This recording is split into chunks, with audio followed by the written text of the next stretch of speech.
What's up, people? How's it going? Welcome back to CP with Sundar. So, in this video, we'll be discussing the solutions for some interesting problems from CodeChef Starter 116. Now, before moving on to the solutions, I lately noticed that most of the viewers of this channel are not subscribed to it. So, I request you to take a moment and subscribe to the channel so that it will be motivating for people like me to make editorials and videos on CP in the future. So, with that, thanks for the consideration. Now, let's start with discussing solutions to the problem.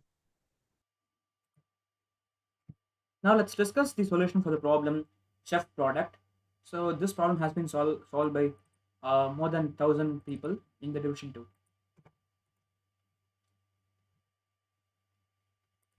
So in this problem, we'll be given an integer n, and we have to find out the number of distinct sizes of good sets. So what is a good set?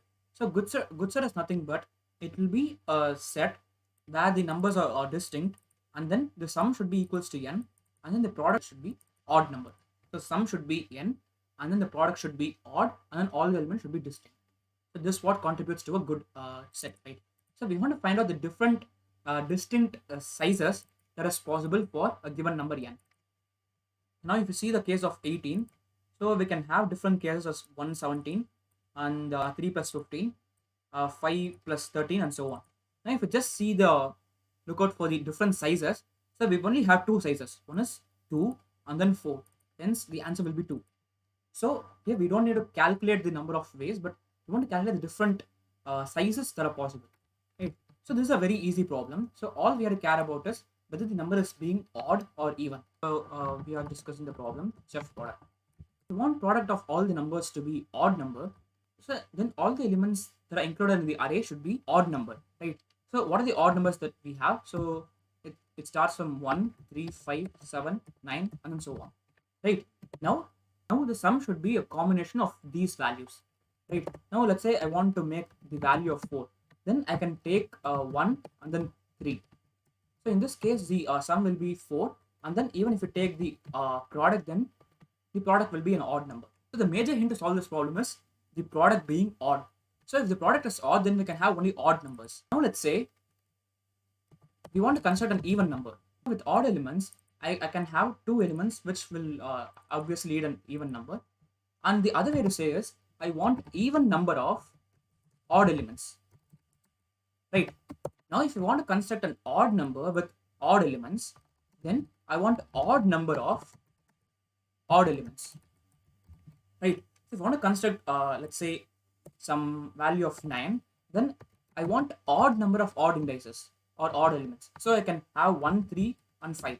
So in this case the sum will be 9, and even the product will be odd number. Observe this particular thing, then it's very easy to solve.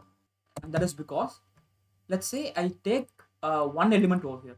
So with one element, with one odd element into consideration, the maximum answer that I can get is 1.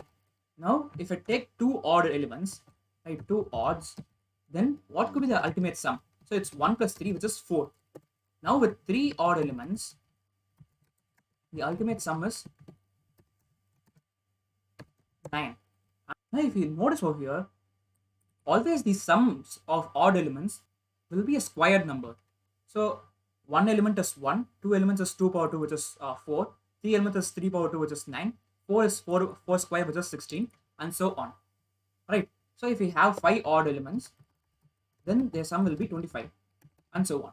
So this is the pattern.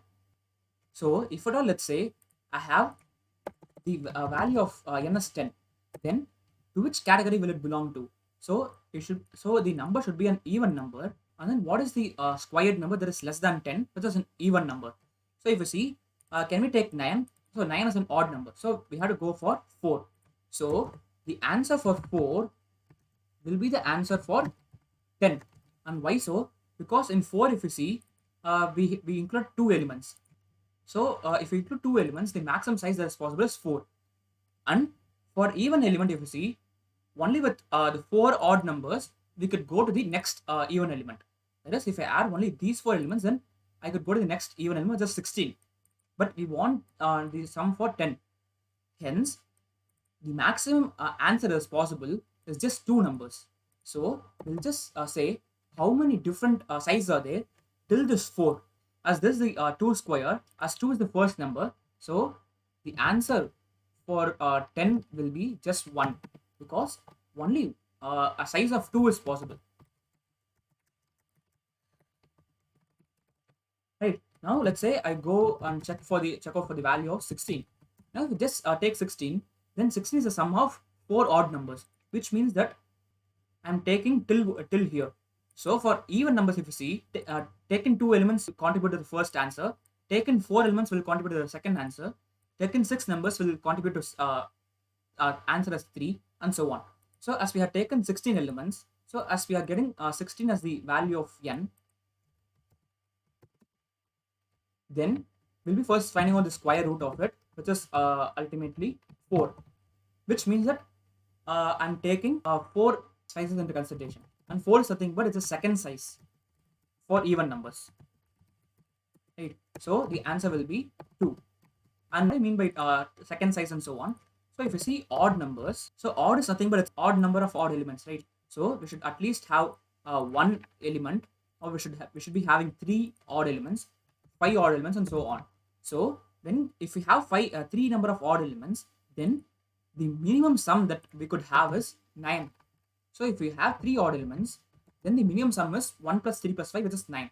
So any number that is within the range of 9, and then the next odd square, which is 5. So any odd element that is within the range of 9 and then 24 will be having its answer as 2, because we have 2 elements into consideration. So that's how we can solve. We will be just finding out the square number, and then we'll be seeing whether the square of this number and the odd is same or not.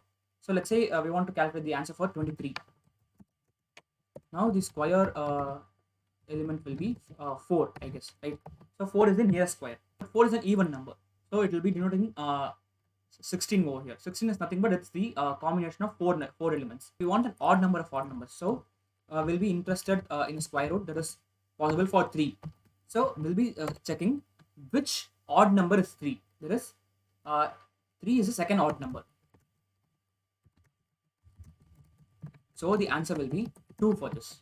This is how we can solve this problem. Now let's check out the code for this. So as I told you before, I'll be just taking the square root, and I'm just correcting the values of the square. So if you take the value of 10, then we were interested in the squared number that is less than 10, which is 9, of course. So the square root will be 3. But in the sense that few times we have floating errors when we convert from a floating value to an integer. So that's why what I'll be doing is I'll be trying to go to the right hand side of the given value of n, and then I'll be subtracting it. So that's why I'm using a while loop over here.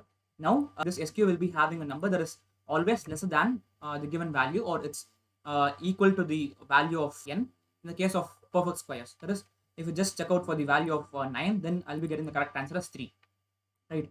So with that being done, I'll be checking whether the parity of both these square root and then the value of n is equal to each other. So if they're not of the same parity, then I'll be decrementing the squared number. That is being done, I'll be just printing square plus 1 by 2. So what does it mean? So this is to just get which odd number or which even number is that. So if you get the SQ as 3, then I'll be just printing 3 plus 1 by 2, which is 2. Right? If we have the square root as 4, now we have to find 4 is which even number. So if you see 4 is 4 plus 1 by 2, so 4 will be the second even number. So I'll be printing which odd number or which even number is that. That's how. So this is how we can solve this problem. So that's all about it for today, guys.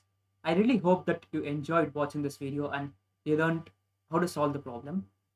And with that being said, if you haven't subscribed to this channel, please do consider subscribing so that it will be motivating for me to do a lot of videos in the future. In addition to that, I have recently started a series of videos where I discuss about segment trees in detail. So if you're interested in segment trees or want to learn segment trees, then you may consider watching this playlist. So with that being said, it's me Sindhu signing off for the day, and goodbye. Have a nice day.